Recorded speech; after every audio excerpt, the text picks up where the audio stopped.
damos la bienvenida y gracias por compartir en este segundo momento con nosotros y este tema, pues que es tan central en la lectura popular de la Biblia, ¿verdad? Como son las luchas de clase e ideologías. Entonces, Bruno, somos todos tuyos, tuyas, tuyas. Te paso el espacio. Gracias, Cara, una vez más. Gracias a todos y todas que están aquí con nosotros. Un honor estar en el cierre del encuentro de este seminario que de verdad he escuchado mucho, que ha sido muy participativo, incluso por la primera vez que estábamos juntos y juntos ahí. Ha sido muy bueno, un cambio de ideas, de charlas, de contenidos, compartiendo nuestras percepciones y ha sido muy bueno, así como provocaciones, preguntas, cuestionamientos. Entonces, eh, creo que estoy muy animado para hoy y muy contento, que ha sido una experiencia muy buena y creo que para todos y todas que están ahí presentes también ha sido muy bueno, ¿no? Entonces, vamos a hablar un poco más al fin de nuestro encuentro, al cierre de este encuentro.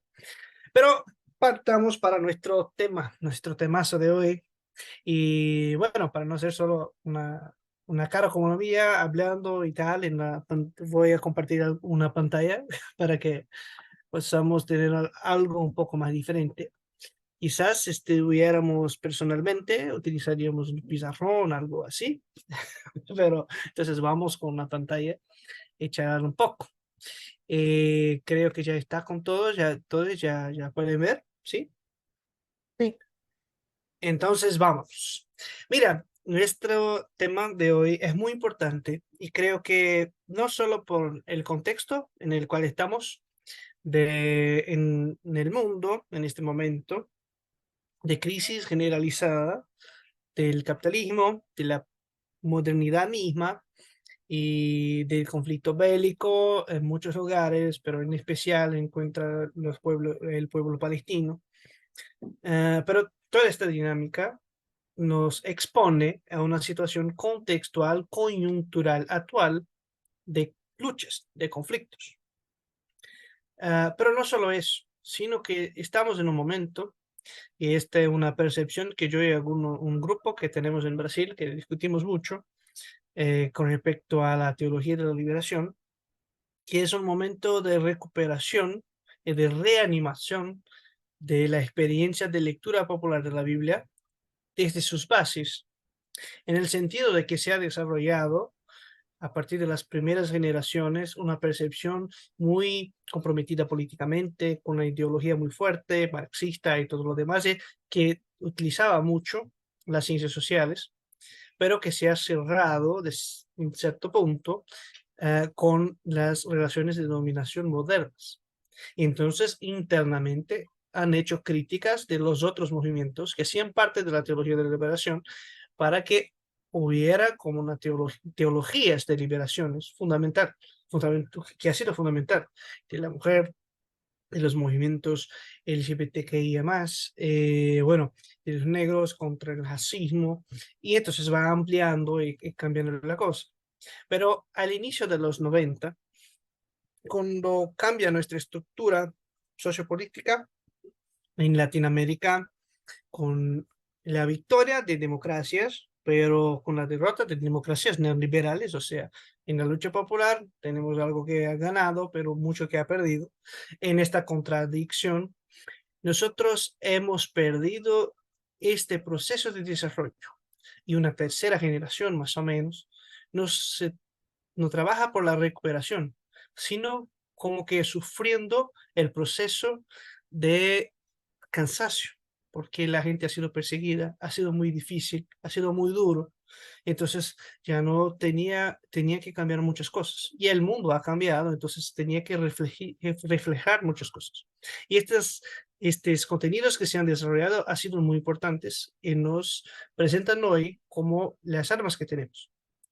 Pero una vuelta coyuntural exige que recuperemos las primeras experiencias de la teología de la liberación y reconstituyamos todo este camino. Entonces, estamos como que hablando de lucha de clases, algo que muchas veces desaparece en muchos diálogos, pero en la teología de la liberación es algo fundamental. y no algo como externo a la lectura popular de la Biblia, sino como un punto de partida. Y vamos a ver cómo hoy. Entonces, en este temazo, hermenéuticas liberadoras, luchas de clases e ideologías, vamos entonces como que crear una trama, una red de ideas que van a posibilitar, o esta es la pretensión de que posibilite para nosotros, nosotras y nosotros, una, un instrumento, una herramienta hermenéutica para una lectura crítica que no abandona, no niega y ni rechaza el conflicto, sino que lo comprende, lo utiliza, pero no para violentar y oprimir, sino que comprende el conflicto para mediar caminos de liberación. Entonces no lo niega, no tiene miedo del conflicto, sino que lo utiliza, lo comprende. Y bueno, vamos a ver.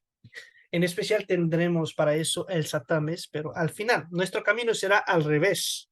Nosotros vamos a empezar con una discusión sobre las ideologías, que en el tema, en el título, es el último concepto, pero vamos a partir de ello.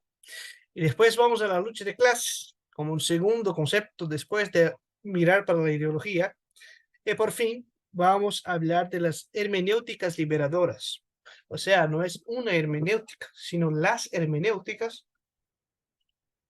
liberadoras que tienen una relación con este movimiento de lucha de clases, de ideologías, de conflictos, los comprende a partir de sus perspectivas, de su espacio, de su comunidad, de sus particularidades. Bueno, entonces empecemos. Con hemos compartido dos textos de introducción, una introducción al libro Ideologías del Desarrollo y Dialéctica de la Historia de Franz Ringelnamer, que es un libro muy denso, complicado, no es tan simple, pero es muy importante. Y la introducción, hay una discusión al respecto de ideología que es muy interesante y muy útil para nosotros, para nuestro objetivo de hoy. Y entonces, quien ya ha leído va a reconocer algunos temas. Quien no, vamos a leer dos parágrafos y discutir estas líneas para tener una idea de qué estamos hablando cuando hablamos de ideologías. Pero una definición de ideología, no la mejor, no la única, pero la que es interesante para nuestro objetivo. Franz dice lo siguiente en este libro. En ese sentido se habla de ideologías de personas, o sea, en un sentido amplio. Mucha gente habla de ideología y habla como que, bueno, esta es su ideología, su preferencia, su creencia personal, individual, o ideologías de grupos, que el partido, de aquel movimiento social, de aquella gente, son sus ideologías. Por ejemplo, ideologías de monopolios, grandes grupos financieros que tienen sus ideologías. Ideologías que se refieren a la sociedad como un todo. A nosotros nos interesa aquí solo este último punto. Entonces, cuando hablemos de ideologías, a partir de ahora, en nuestra charla de hoy, ideología como una idea que se refiere a la sociedad como un todo. No ideologías fragmentarias o particulares, sino que vamos a hacer una crítica a las ideologías, imaginando o presuponiendo la sociedad como una totalidad. ¿Qué significa eso? En ese sentido, nos dice Franz, pensamiento ideológico es un pensamiento que se refiere a la sociedad como totalidad y la explica. Mira, ¿cómo explicamos lo que vivimos en tanto sociedad? ¿Cómo explicamos las relaciones sociales? ¿Cuál es nuestro gran relato que explica por qué vivimos como vivimos? Que nos ayuda a comprender el mundo. Somos individuos que están se relacionando y de uno a uno constituyen una sociedad y este es nuestro relato, o nuestro relato es al revés. Tenemos una organización comunitaria que produce individuos y esta organización comunitaria tiene reglas y todo demás, se va se organizando de generación en generación, de lucha en lucha, conflicto en conflicto. ¿Cómo comprendemos el mundo? ¿Cómo comprendemos esta sociedad? ¿Cuál es su punto de partida, su punto de llegada?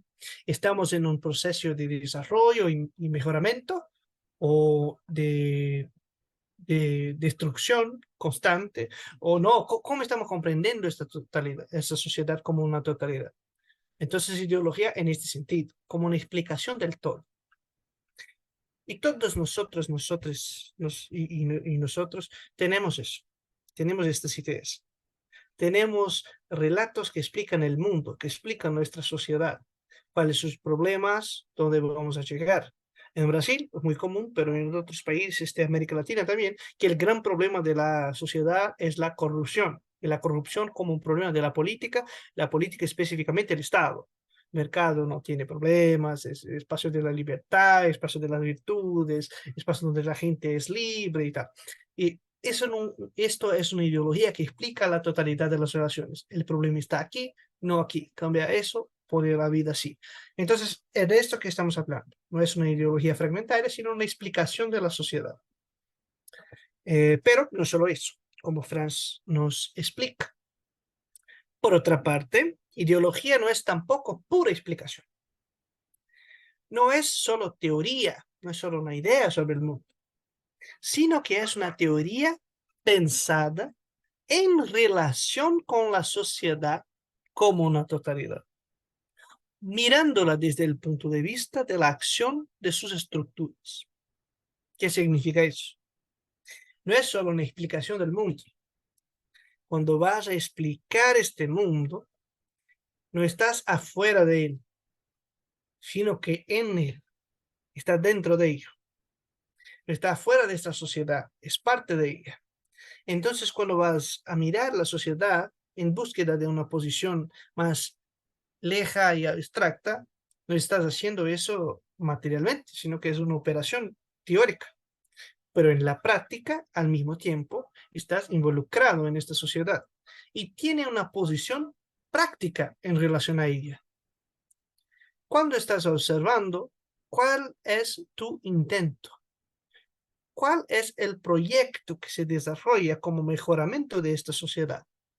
O sea, si en nuestra ideología hegemonizada en general, la idea es que el problema de toda la sociedad es la corrupción del estatal, de la corrupción de los gobiernos, inmediatamente, si este es el problema, viene una idea de solución. ¿Cuál es la solución? Bueno, quite el gobierno, quite el Estado, destruye el Estado, que sea, no sé cuáles son las ideas, pero así que se percibe un problema, se imagina una solución.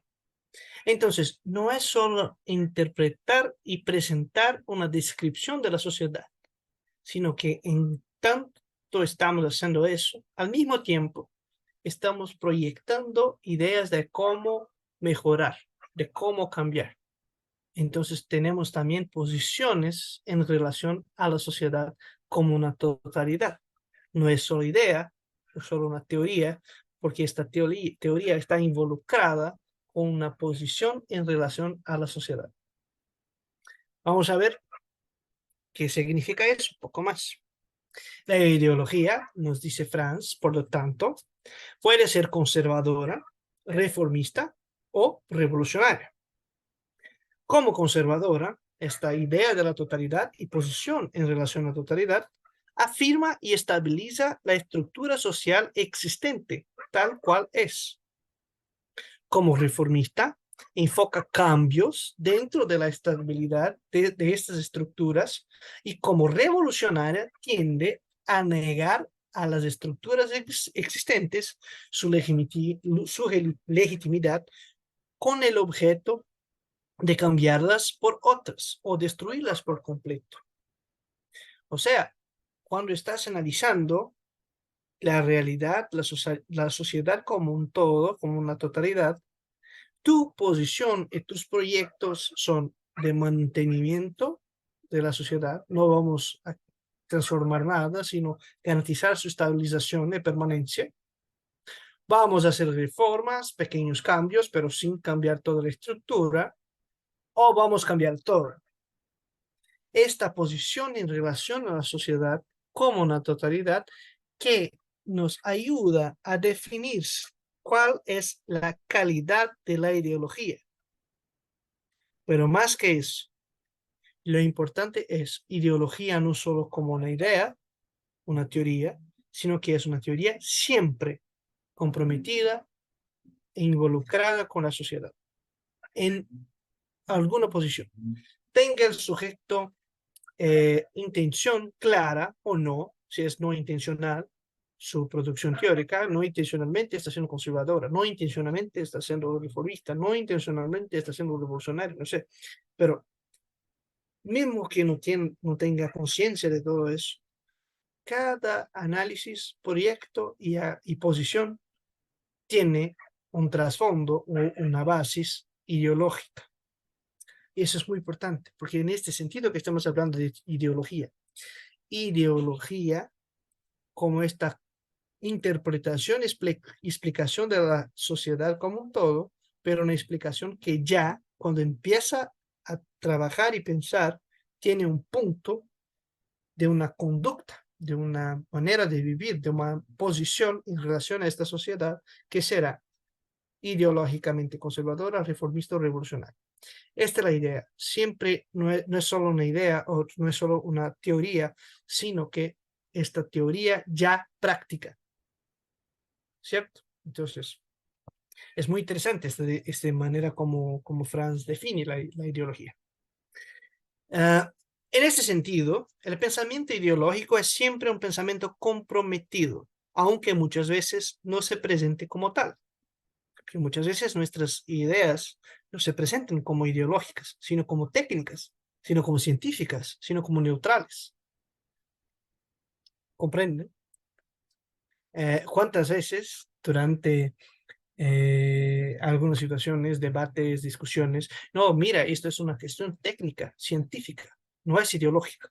Sí, quizás en este momento, en este punto, no sea, pero esta idea, esta cuestión técnica, está involucrada en el mantenimiento, la reforma o la revolución de la sociedad.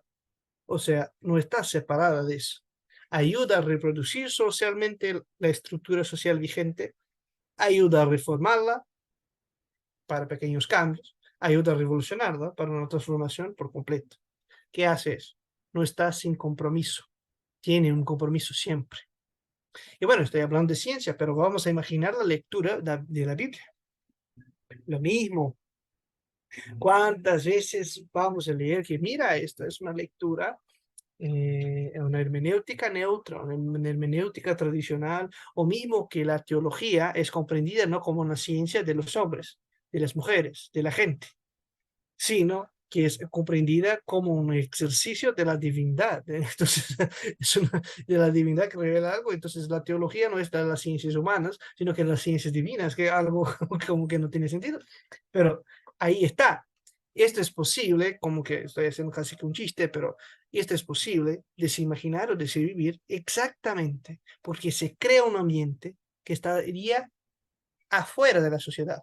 La Biblia como que sacada de la realidad, la lectura de la Biblia como si no tuviera que ver con el mantenimiento, las reformas o la destrucción de las estructuras vigentes. Entonces la Biblia no sería ideológica, la lectura de la Biblia no tendría ideologías, el lector no tendría ideología, y bueno, entonces la fe no tiene que ver con la política, la economía, la lucha social, los movimientos sociales.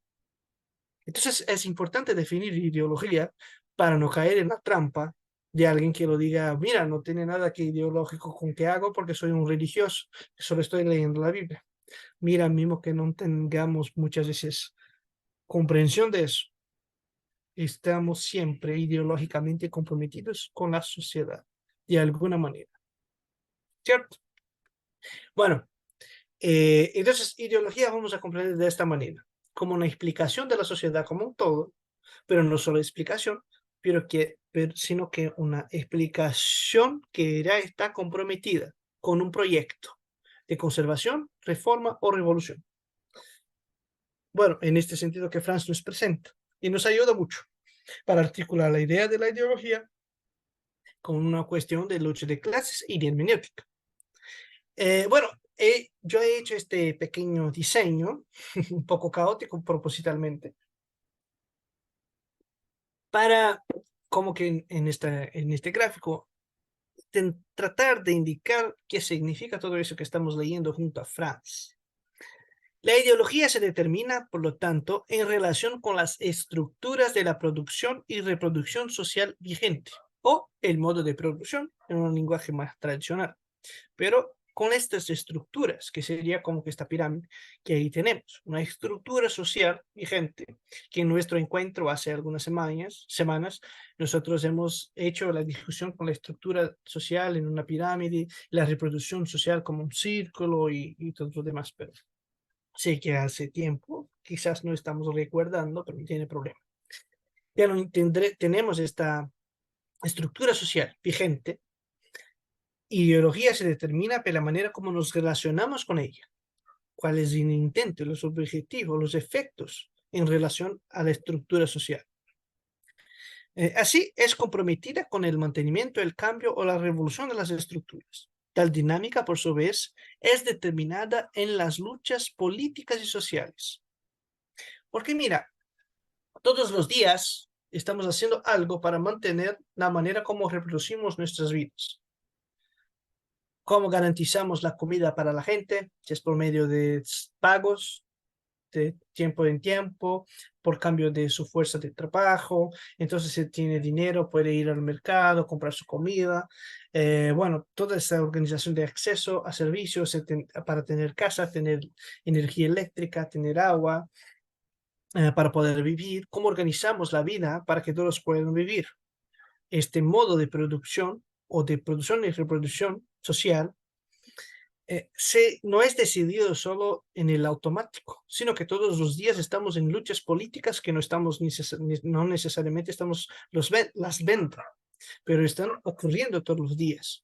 Son decididos políticamente y socialmente la manutención o no de nuestras relaciones sociales. Entonces no es como que es una estructura económica cerrada que cambia por sí misma, sino que al revés, las decisiones con respecto a la estructura económica ocurren en el ámbito político y social, en las luchas de todos los días, la manera como estamos viviendo, en las tensiones de las relaciones sociales.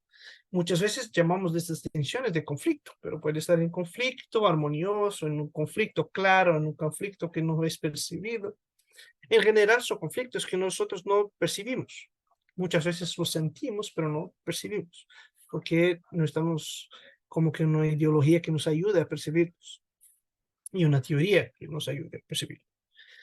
Entonces, ¿qué tenemos aquí? Tenemos como que las tensiones sociales en estas zetas, ¿no? Entonces, de convergencias y divergencias entre grupos sociales y políticos y económicos, por supuesto, una estructura con las bases de dirigentes, de profesionales liberales, de trabajadores que organizanse en grupos intencionales y no intencionales, instituciones, organizaciones comunitarias, partidos políticos, iglesias.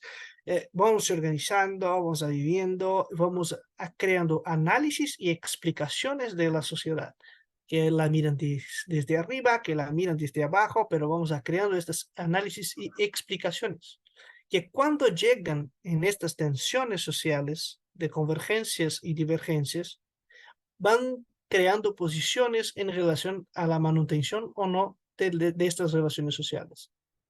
Esta es la idea. Es un tanto caótico que estamos viviendo siempre, por la manera que el capitalismo se desarrolla, manera como nuestro cotidiano es, de trabajo, siempre en una carrera constante, tienen que hacer tantas cosas, con una vida moderna muy acelerada. Entonces, eh, muchas veces no percibimos todo eso, pero estamos en tensiones, en conflictos, en cambios, y actuando de alguna manera en la vida social, política y económica en relación a las estructuras de nuestra producción todos los días. Y la ideología como que nos ayuda a comprender y tomar posiciones al mismo tiempo. Vamos haciendo estas cosas. En toda esta dinámica de tensiones, de cambios, de luchas, tenemos que tomar un cuidado. Y este cuidado es un tránsito del tema de la ideología para las luchas de clase y entonces para la hermenéutica. ¿Cuál es este tránsito, el cuidado? Por obvio, nuestros grupos humanos son muy diversos. Somos complejos, culturalmente diversos, magníficamente ricos, diferentes, y esto es muy lindo. Por supuesto que si vamos a estudiar un grupo o otro en el mismo barrio, en la misma periferia de una ciudad, veremos cosas diferentes, particularidades, y es infinito este proceso de comprender las singularidades. Y vamos descubriendo cosas nuevas y viendo cosas nuevas y todo lo demás. Y siempre tendremos las diferencias. Pero el punto es que mismo siendo diferentes, estamos unidos y somos codependientes de alguna manera por algo. ¿Cuál es este nodo, este nexo que nos une? Ahí está el análisis social. ¿Cómo que voy a trabajar en una industria y soy, por ejemplo, evangélico, pentecostal? Trabaja a mi lado otra persona de una religión de matriz africana brasileña como banda y somos muy diferentes. Y si yo soy un conservador, tengo como que una aversión a esta persona, ella muy probablemente tiene miedo de que voy a avanzar contra ella o algo así, y tenemos nuestros conflictos ideológicos, culturales, de fe, creencias, pero estamos trabajando en el mismo sitio, uno al lado del otro. ¿Cuál es este punto que nos relaciona? Es que yo dependo de él depende de mí, depende de esta persona, depende de mí, y somos tan diferentes. Entonces, este contacto, este punto de relación que nos fuerza a estar juntos, dependientes uno del otro, dependientes de personas tan diferentes, es la reproducción social y la manera como organizamos la vida. Y ahí entra la división del trabajo que hemos trabajado en nuestro otro encuentro anterior, la división del trabajo y la organización de sociedades de clase. Las clases tienen funciones para garantizar la reproducción social. En el capitalismo, individuos venden su fuerza de trabajo y con más o menos valor y van a entrar en un conflicto uno con los otros por mejores pagos, por tener una mejor cajera, pero en cuanto están en conflicto, tienen que trabajar juntos, estudiar juntos, en la misma clase, en la misma aula, en el mismo grupo. Están estudiando, pero uno en contra del otro. ¡Hola, qué locura! Pero estamos en conflicto, estamos en lucha, pero en el mismo espacio. Y en la lucha por sobrevivencia, para garantizar el trabajo, garantizar una calificación para tener un mejor pago. Mira, entonces, cómo esta sociedad funciona, cómo está operando, es fundamental para comprender o que une, o que crea una unidad dentro de esta diversidad. Y entonces tenemos las luchas de clase, que son luchas de clase, no porque una clase está en pelea clara y consciente con otra, sino porque es eso, yo estoy en conflicto con mi vecino porque estamos en disputa, luchando por tener lo mismo empleo. Hay una oportunidad de empleo y solo una, y somos 3, 4, 5, 6, 15, 30 postulantes. Y vamos a luchar uno con los otros, son vecinos, son amigos, que sea. Entonces estamos en conflicto internamente. Y en conflicto porque nuestra clase no tiene privilegios y otra tiene. Unos tienen más privilegios y otros son dueños de de los medios de producción y de las posibilidades que distribuyen los medios de vida para nosotros. Entonces determinan todo, tienen la coordinación social de trabajo, complejifica todo. Estamos en lucha todo el tiempo y tenemos que tener conciencia de eso. Entonces hay una expresión muy conocida de Marx, que del Manifiesto Comunista, que es la historia de todas las sociedades que han existido hasta nuestros días en la historia de la lucha de clases. ¿Qué significa eso? Por medio del análisis de las relaciones sociales, es posible encontrar los nexos que conectan los diferentes grupos en una totalidad social. Y ahí empezamos a comprender las clases, cómo se están formando, cómo son dependientes, cuáles son los objetivos sociales que las unen. La coordinación social de trabajo exige una organización de la ejecución de poder, Hay alguien que manda, hay otro que obedece. Hay alguien que da una orden, otro que está siguiendo el orden. Entonces, hay una división de trabajo y hay una división de poder, una división de posibilidad y capacidad de organización. Hay una organización de clases. ¿Y qué une estas clases en una totalidad? Bueno, entonces comprender por análisis social cómo estamos viviendo, entonces tendremos una teoría sobre la sociedad, una ideología de esta sociedad y una posición en relación a ella. Y ahí podemos o no percibir las luchas de clases. Si la percibimos, empezamos entonces a comprender qué une las clases en cuanto ellas están en conflicto y cómo trabajar este conflicto, cómo cambiar las cosas por medio de esta relación tan loca que es el capitalismo y tan loca que es la explotación y que pone unos contra los otros. ¿Cómo funciona todo eso? Cuando se complejifican las funciones sociales, hay relaciones asimétricas y tensiones. Hay quien manda a otro que obedece. Hay quien tiene mucho, quien tiene poco. Hay quien tiene privilegios y quien no. Entonces hay tensiones, hay asimetrías, siempre. Y la capacidad mayor o menor de decidir sobre el todo manifiesta la posición de las clases sociales. Entonces, si yo tomo una decisión, ¿cuál es el impacto para el todo? Muy grande, muy pequeño. ¿Cómo será? Pero si alguien que es un director de un gran grupo financiero toma una decisión, y eso impacta la vida de cuánta gente, de dónde van a direccionar o las inversiones, para dónde van las inversiones, eso cambia todo. Entonces, tiene una otra posición de clase que tiene un impacto muy grande para la vida de toda la gente. Yo no tengo esta posición, entonces no tengo cómo decidir si las inversiones van para comida o si van para comprar papeles, dinero, hacer seguros, que sea, o ese gran casino que es la vida financiera. ¿Es eso o la comida para casa, para la gente? No tengo esa posibilidad, pero aquellos que están en posiciones dentro de la coordinación social del trabajo, que tiene mucho, son dueños de capital, puede hacerlo. Entonces, mira, ahí está la clase. Pero al mismo tiempo estoy en contra de ellos y estoy en contra de mi vecino. ¿Y qué nos une a todos? Pronto, vamos a analizar la sociedad como un todo, tener una teoría, tener una ideología y una posición en relación a todo eso, a estos conflictos y a esta organización. Entonces pasamos por la ideología, llegamos a esta situación de lucha de clases. Y si tenemos esta conciencia de que es necesario comprender lo que pasa, vamos a ver lo que ocurre de un punto de vista hermenéutico. ¿Cómo o qué que toda esta discusión tiene que ver con la lectura de la Biblia por hermenéuticas liberadoras? Bueno, entonces yo he compartido con vos la posibilidad de leer la introducción de este librito de El Satames, que es increíble, una de sus primeras obras, primeras publicaciones, pero que tiene un hilo que une hasta hoy muchas de su producción. Y creo que tiene que ver con siempre comprender el conflicto.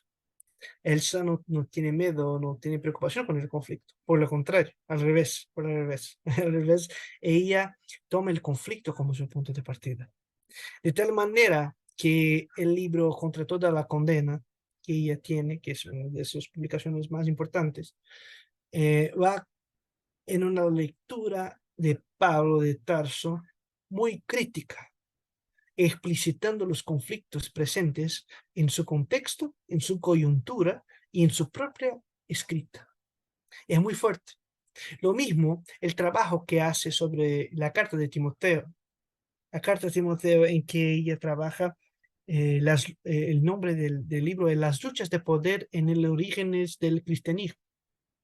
Ella habla de la dominación en contra de la mujer, en contra del esclavo, y cómo es problemática esta carta, pero no para negarla ni para asumirla, sino del punto de vista del conflicto. Entonces, el conflicto en la producción de Elsa es muy fuerte y es una clave muy importante. Vamos a ver, porque ya en este librito de la Biblia de los oprimidos, ella nos presenta con eso, de una manera muy interesante. En la introducción, ella como que hace un panorama de lo que pretende y su intento. Entonces, tenemos una idea, pero yo como que los animo a leer todo el librito, que es muy bueno, muy bueno. A ver, en el presente trabajo nos hemos propuesto investigar la experiencia de la opresión en el Antiguo Testamento. Entonces, diferente de su trabajo más conocido, aquí estamos en el Antiguo Testamento, pero Elsa trabaja con los dos muy bien, el primero y el segundo testamento, de la perspectiva del conflicto, y hace cosas increíbles. Esto implica averiguar el porqué de la opresión. ¿Por qué de la opresión? ¿Quién son los opresores y quién son los oprimidos? Esta pequeña lista que ella hace nos ayuda ya como un camino para una lectura despacio del conflicto. ¿Por qué de la opresión? Y no vamos a recurrir a respuestas muy fáciles, muy simples, como es el pecado desde el origen. Y no, vamos a leer en este texto que estamos leyendo cuál es su contexto, quién está sufriendo y quién no, por qué este que está haciendo la violencia, por qué este que violenta está haciendo eso, cuál es su intento, cuál es su idea, cuál es su contexto, cuál es el proyecto que está en curso. Y aquel que está sufriendo, ¿qué pasa? Entonces, esta es muy interesante. ¿Por qué de la opresión en este texto que estamos trabajando específicamente? El texto cualquier que sea. ¿Por qué de la opresión? ¿Quiénes son los opresores y quiénes son los oprimidos? ¿Cuáles son las características de ambos los grupos? Vamos a describir quiénes son esos grupos. ¿Cuáles son los mecanismos que utiliza el opresor? Está violentando, oprimiendo. ¿Cómo? Específicamente. ¿Y cuáles son las dimensiones de la opresión? ¿Hasta dónde va? ¿Dónde violenta? ¿Dónde pega? ¿Dónde toca? La revelación de Dios surge, pues, dentro del marco de una historia conflictual. Esto ya es muy diferente de la mayoría de las lecturas hechas de la Biblia, porque niegan el conflicto. Mismo que empiecen con el conflicto, miran para presentar al final una solución y una paz. No tiene la capacidad de sostener la atención y comprenderla como algo propio, inherente de la vida. Quiere superarla y presentar al lector y la lectora una solución final.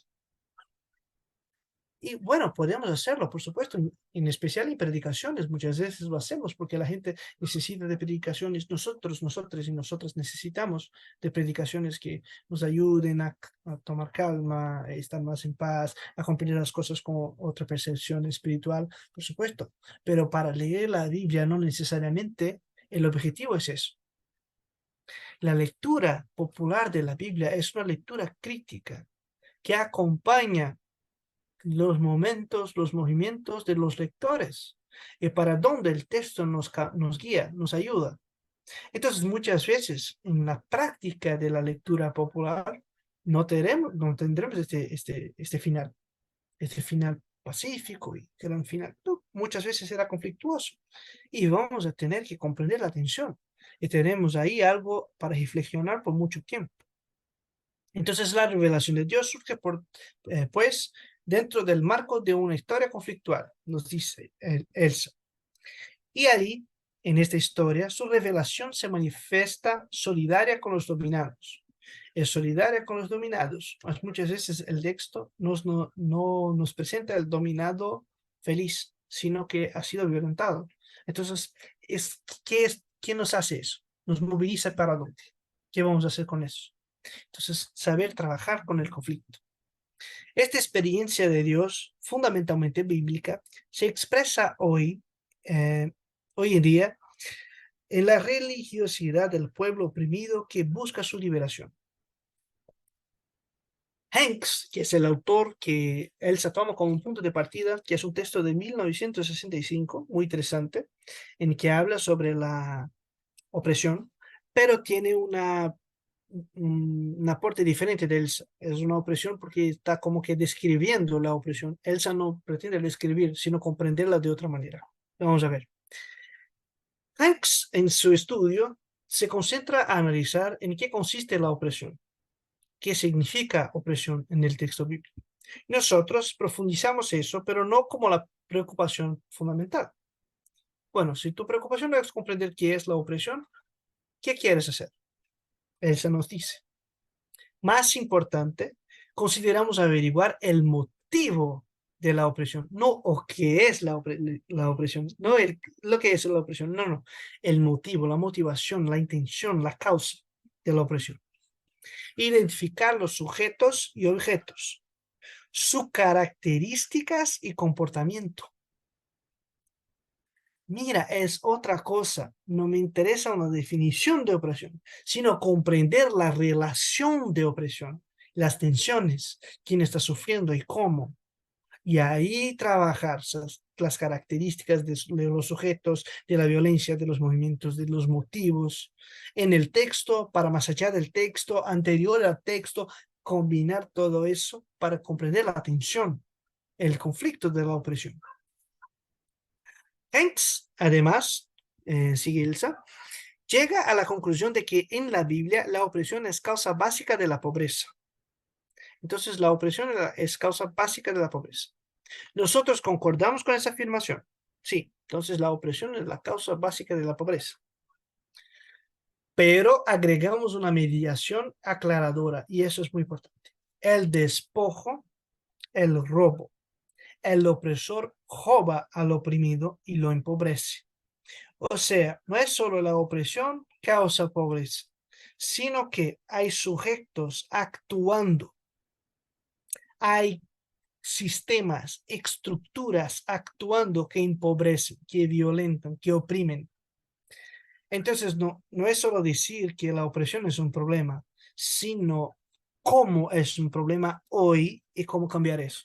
Pero en el caso de la lectura bíblica, ¿cuáles son los mecanismos ahí en el texto vigentes, en su contexto, en su historia, que sea? Tenemos muchas posibilidades de enfoque.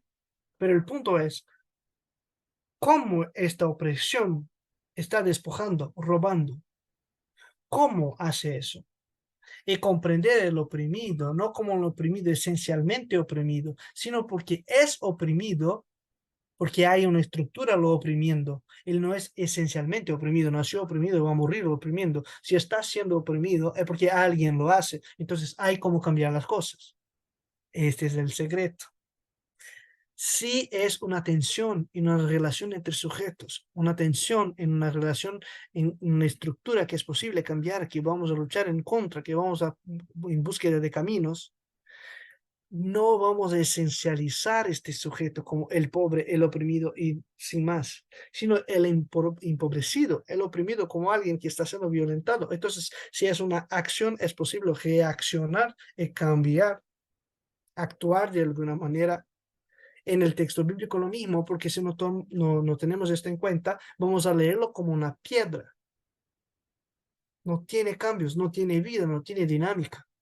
Pero no, vamos a leer como los sujetos, que, bueno, si esto está sufriendo, porque eso hace eso, entonces hay un movimiento, este movimiento que es lo más importante. Si no, vamos solo a describir lo que tiene en el texto y no comprender su vida, su dinámica, aquello que da ánimo para el texto y para nosotros.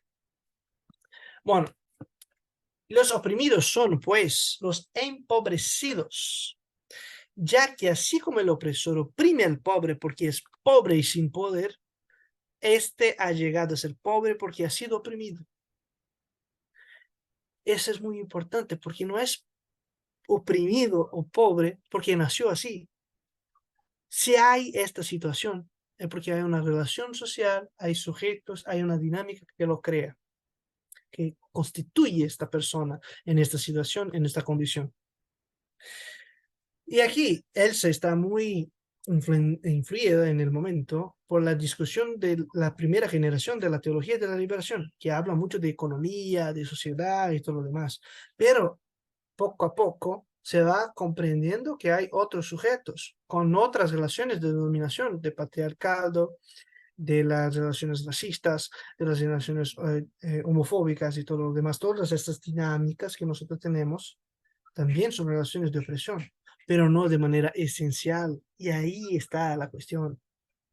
Tenemos la misma estructura que él se utiliza en este momento para hablar del pobre como un ámbito económico. Nosotros podemos utilizar para hablar de las otras situaciones de violencia. Y ahí está. Son hermenéuticas liberadoras en búsqueda de la liberación de aquellos, de aquellas que están sufriendo por sujetos y sujetas, estructuras, dinámicas, sistemas sociales de opresión, de relaciones de opresión que están tensionando a todo tiempo. En nuestra sociedad, la lucha de clases. La lucha de clases que solo es percibida desde un punto de vista ideológico muy preciso. Y desde otro punto de vista no hay lucha de clases. Hay una grande orden que tenemos que aceptarla y ahí estamos. Y no hay vida, no hay dinámica, no hay posibilidades de cambio, no hay nada. Entonces, ahí está el secreto de las hermenéuticas liberadoras. Mirar con un enfoque en el conflicto. La relación opresor y oprimido, opresión, liberación, no es una relación esencial de piedras, de objetos fijos, sino que una dinámica, una tensión, una relación social.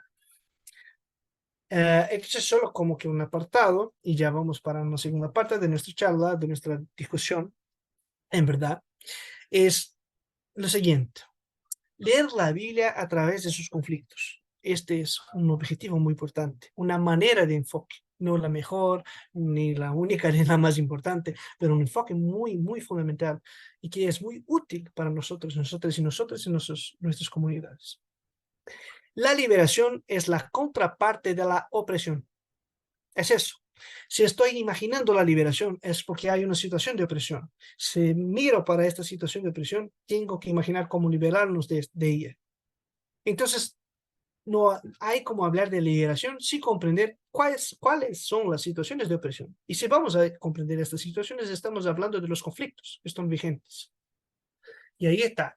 Solo se imagina un proyecto de liberación porque antes uno se ha dado cuenta de la realidad de la opresión.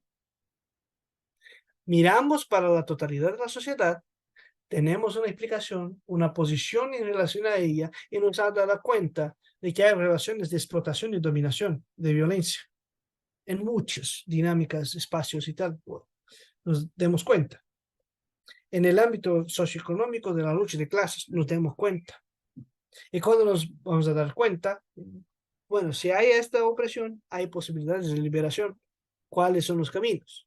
Bueno, imaginar los proyectos, los caminos, la actuación, tiene que mirar muy bien cómo son las condiciones de los oprimidos, quién son los opresores y discutir estas dinámicas.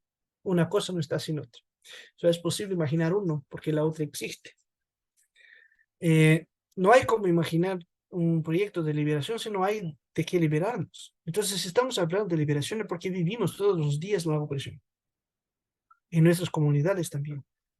Entonces, la lectura popular de la Biblia se mira o se camina para ser más popular cuando toma esta posición. Una posición de comprender que su comunidad, si desea la liberación, porque ha comprendido que está siendo oprimida, hay una relación de opresión. Vamos a comprender, vamos a explicitar. Tames propone algo muy profundo, preguntarse por las causas o motivos de la opresión, no solo por lo que es la opresión. Y esta es una trampa muy común. Pero, ¿qué es la opresión? Y empezamos a discutir relaciones tan abstractas que no comprendemos cuáles los motivos, las estructuras y las dinámicas de la opresión. Y pues, estamos en búsqueda de una opresión esencializada que va a ser aplicada. Y no es eso, es partir de la situación de la opresión, mirando para la liberación vigente, existente, no abstracta. En el texto bíblico tenemos personajes de sus conflictos. Poco se analiza la sociedad como hoy lo hacemos. En los textos bíblicos vamos a leer, poco se habla sobre cómo se organiza la sociedad.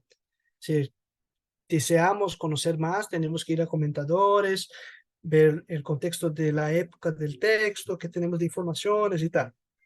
Pero en el propio texto lo que tenemos son los personajes, sus conflictos las luchas que tienen entre sí. Pero en la racionalidad mítica, que es lo que tenemos en la Biblia, una gran racionalidad mítica, los discursos racionales mediante símbolos, esto es la definición de Dussel, de qué es mito, un discurso racional mediante símbolos, tratan de la realidad. O sea, ese discurso no está hablando de algo más allá de la vida, sino que de la realidad de la comunidad que ha vivido esta experiencia o una experiencia.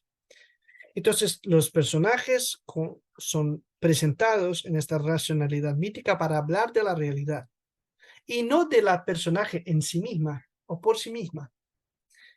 Por supuesto que tiene su importancia histórica y su valoración en este punto, pero el personaje está ahí, la personaje está ahí para comprender la realidad como un reflejo de esta realidad y para que los lectores, las lectoras en el tiempo bíblico, los oyentes, aquellos que están oyendo la historia, hagan reflexiones al respecto de su vida y sobre la totalidad de su mundo, porque el mundo está siendo explicado y discutido a partir de estas historias. Entonces los personajes no son solo estos personajes, son reflejos y representaciones de relaciones sociales más profundas, de sistemas sociales como un todo. Tratan de la realidad y no de la personaje en sí misma. Tratan de los conflictos reales, utilizando los conflictos de los personajes. Entonces, los conflictos entre personajes son conflictos mucho mayores de la comunidad que está viviendo y que utiliza estas historias para comprender la vida, comprender su historia, comprender lo que ha pasado. ¿Sí? Entonces, para cerrar este momento, este es un texto que vamos a discutir en estos grupos. Ya pueden tomar nota, caso quieran. Me gustaría leerlo antes de irnos a los grupos para discutir, pero la propuesta es estar en búsqueda en este texto, Marcos 7, 24 a 30. Leer este texto desde un punto de vista de los conflictos. Este es nuestro desafío. Cuando no esté una pregunta, para tenernos una respuesta, pero en búsqueda, con un enfoque en los conflictos que este texto nos va a presentar. ¿Sí? Entonces, el leerlo desde un punto de vista de comprender los conflictos que ahí están. Voy a leerlo. Jesús partió de ahí y fue a la región de Tiro. Entró en una casa y no quería que nadie lo supiera, pero no pudo pasar inadvertido. De hecho, muy pronto se enteró de su llegada una mujer que tenía una pequeña hija poseída por un espíritu maligno. Así que fue y se arrojó a sus pies.